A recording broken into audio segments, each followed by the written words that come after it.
आगामी चुनाव की तैयारियां पूर्ण होने के बाद आया एक चौंकाने वाला सर्वे, जिसे देख बीजेपी का हो गया पर्दाफाश और बीजेपी की डूबने लगी है लुटिया, जिसमें कांग्रेस यानी महागठबंधन का हो रहा है पड़ला भारी। अभी जनता के बीच से एक सर्वे सामने निकल कर आया है, जिसमें जनता ने बता दिया कि 2024 में कौन बनेगा प्रधानमंत्री। क्या अब की बार तीसरी बार प्रधानमंत्री बनेंगे नरेंद्र मोदी? क्या अब की बार महागठबंधन की सरकार होगी? इस वीडियो में हम इस सर्वे को विस्तार से जानेंगे कि कौन अगला प्रधानमंत्री बनेगा। वीडियो के अंत तक जरूर बने रहें और आपको पता चल जाएगा कि अब की बार यानी 2024 में कौन बनेगा प्रधानमंत्री। क्योंकि यह जो सर्वे सामने निकल कर आया है, इसमें जनता से सवाल किया गया था कि कौन होगा अगला प्रधानमंत्री। इस प्रश्न का जवाब आपको इस वीडियो में अंत तक मिल जाएगा। बने रहिए हमारे साथ। जैसा कि आप सब जानते हैं, हर रोज एक ओपिनियन पोल को विस्तार से जानते हैं। इसमें हम आज बात करने वाले हैं लोकसभा चुनाव ओपिनियन पोल 2024 के बारे में। ऐसे ही नए नए सर्वे में ओपिनियन पोल जानने के लिए हमारे चैनल को सब्सक्राइब अवश्य कर लें। चलिए तो शुरू करते हैं और देखते हैं सबसे पहला राज्य। देखिए, सबसे पहला राज्य आता है उत्तर प्रदेश। उत्तर प्रदेश में लोकसभा की कुल 80 सीटें हैं, जिसमें से बीजेपी के खाते में 50, जबकि इंडिया यानी महागठबंधन के खाते में 35 लोकसभा सीट जाती दिख रही हैं। और आमतौर पर ऐसा माना जाता है कि जो पार्टी उत्तर प्रदेश में ज्यादा सीटें जीतेगी, वही पार्टी केंद्र में भी अपनी सरकार बनाएगी। लेकिन अब की बार आंकड़े कुछ उल्टे होते नजर आ रहे हैं। पूरे ओपिनियन पोल को देखिए और आपको पता चल जाएगा कि अब की बार देश में किसकी सरकार बनने जा रही है। चलिए, इसी के साथ यदि हम बात करें बिहार राज्य की। बिहार राज्य में लोकसभा की कुल 40 सीटें हैं। यहाँ पर भाजपा के खाते में 14, जबकि कांग्रेस यानी महागठबंधन के खाते में 26 लोकसभा सीट जाती दिख रही हैं। यहाँ पर भाजपा को थोड़े से नुकसान का सामना करना पड़ सकता है। चलिए, इसी के साथ यदि हम बात करते हैं हरियाणा राज्य की। हरियाणा राज्य में लोकसभा की कुल 10 सीटें हैं, जिसमें से भाजपा के खाते में 4, जबकि कांग्रेस यानी महागठबंधन के खाते में 6 लोकसभा सीट जाती दिख रही हैं। यहाँ पर कांग्रेस को फायदा हो सकता है। इसी के साथ यदि हम बात करते हैं पंजाब राज्य की। पंजाब राज्य में लोकसभा की कुल 13 सीटें हैं, जिसमें से भाजपा का खाता खुलने की कोई संभावना नहीं है, जबकि कांग्रेस यानी महागठबंधन के खाते में 5, अन्य दलों के खाते में 8 लोकसभा सीट जाती दिख रही हैं। इसी के साथ यदि हम बात करें गोवा राज्य की। गोवा राज्य में लोकसभा की कुल 2 सीटें हैं। गोवा राज्य में भाजपा व कांग्रेस के बीच बराबर की टक्कर देखने को मिल सकती है। यहाँ पर भाजपा के खाते में 1, जबकि कांग्रेस यानी महागठबंधन के खाते में भी 1 लोकसभा सीट जाती दिख रही है। चलिए, इसी के साथ यदि हम बात करते हैं असम राज्य की। असम राज्य में लोकसभा की कुल 14 सीटें हैं। यहाँ पर भाजपा के खाते में 9, जबकि कांग्रेस यानी महागठबंधन के खाते में 5 लोकसभा सीट जाती दिख रही हैं। चलिए, इसी के साथ यदि हम बात करते हैं छत्तीसगढ़ की। छत्तीसगढ़ राज्य में लोकसभा की कुल 11 सीटें हैं।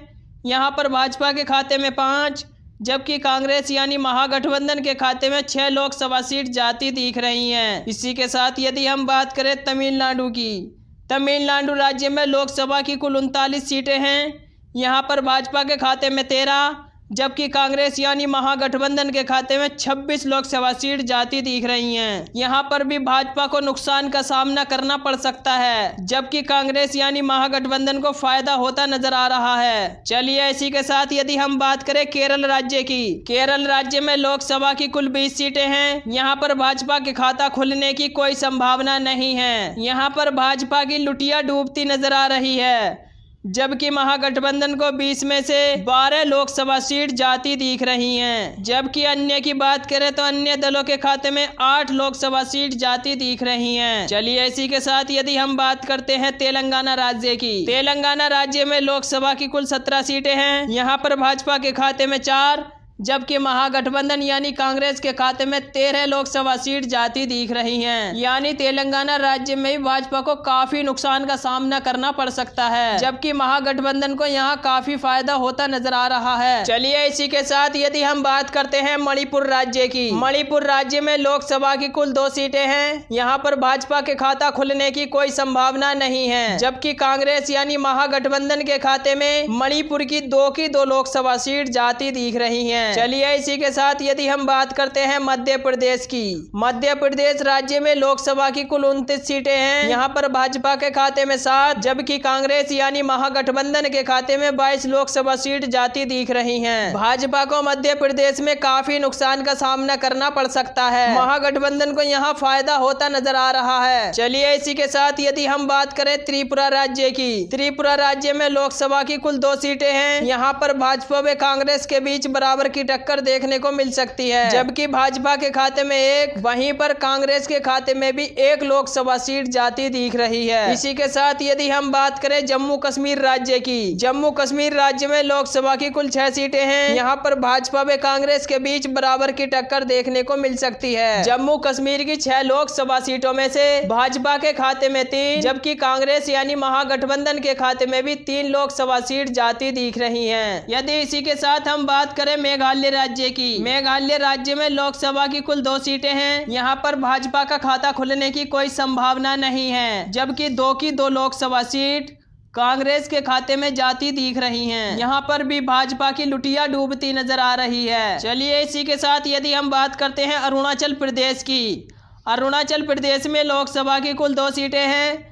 यहाँ पर भाजपा व कांग्रेस के बीच बराबर की टक्कर देखने को मिल सकती है, जिसमें भाजपा के खाते में 1, जबकि महागठबंधन के खाते में भी 1 लोकसभा सीट जाती दिख रही है। चलिए इसी के साथ यदि हम बात करें झारखंड की, झारखंड राज्य में लोकसभा की कुल 14 सीटें हैं। यहाँ पर बीजेपी के खाते में 7, जबकि कांग्रेस के खाते में भी 7 लोकसभा सीट जाती दिख रही हैं। यहाँ पर भी कांग्रेस व बीजेपी के बीच बराबर की टक्कर देखने को मिली है। चलिए इसी के साथ यदि हम बात करें राजस्थान राज्य की, राजस्थान राज्य में लोकसभा की कुल 25 सीटें हैं। यहाँ पर बीजेपी के खाते में 17, जबकि कांग्रेस यानी महागठबंधन के खाते में 8 लोकसभा सीट जाती दिख रही हैं। यहाँ पर महागठबंधन को काफी नुकसान का सामना करना पड़ सकता है। चलिए इसी के साथ यदि हम बात करें गुजरात राज्य की, वैसे तो गुजरात राज्य को भाजपा का गढ़ माना जाता है, लेकिन आप सर्वे को देखिए और आपको पता चल जाएगा। गुजरात की 26 लोकसभा सीटों में से भाजपा के खाते में 18, जबकि कांग्रेस यानी महागठबंधन के खाते में 8 लोकसभा सीट जाती दिख रही हैं। चलिए इसी के साथ यदि हम बात करें दिल्ली राज्य की, दिल्ली राज्य में लोकसभा की कुल 7 सीटें हैं।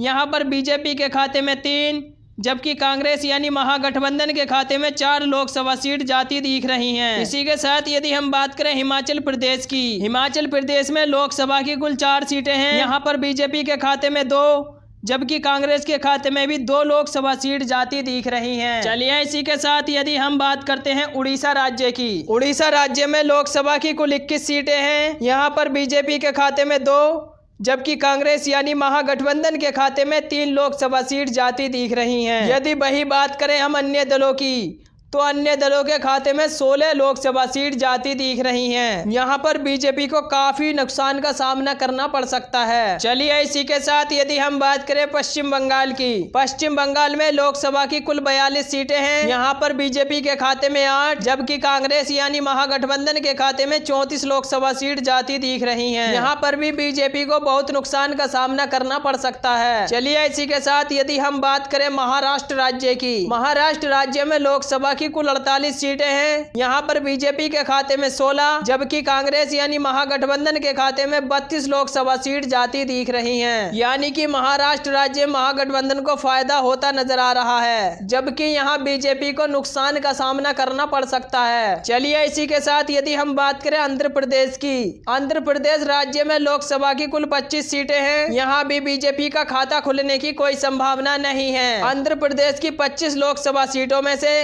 कांग्रेस यानी महागठबंधन के खाते में 10, वे अन्य दलों के खाते में 15 लोकसभा सीट जाती दिख रही हैं। इस प्रकार आपने लोकसभा की 543 सीटों का सर्वे विस्तार से जाना, जिसमें जाना कि भाजपा के खाते में 204, जबकि महागठबंधन यानी कांग्रेस के खाते में 286 लोकसभा सीट जाती दिख रही हैं। वही यदि हम बात करें अन्य दलों की, तो अन्य दलों के खाते में 53 लोकसभा सीट जाती दिख रही हैं। इस ओपिनियन पोल के आधार पर अब की बार हम कह सकते हैं कि अब की बार 2024 में महागठबंधन अपनी सरकार बनाने जा रही है। और आपको क्या लगता है कि कौन देश में सरकार बनाएगा? कमेंट करके अपनी राय अवश्य दें, क्योंकि जनता की राय लोकतंत्र को मजबूत बनाने के लिए महत्वपूर्ण होती है। इसलिए अपनी राय कमेंट बॉक्स में अवश्य लिखें। धन्यवाद।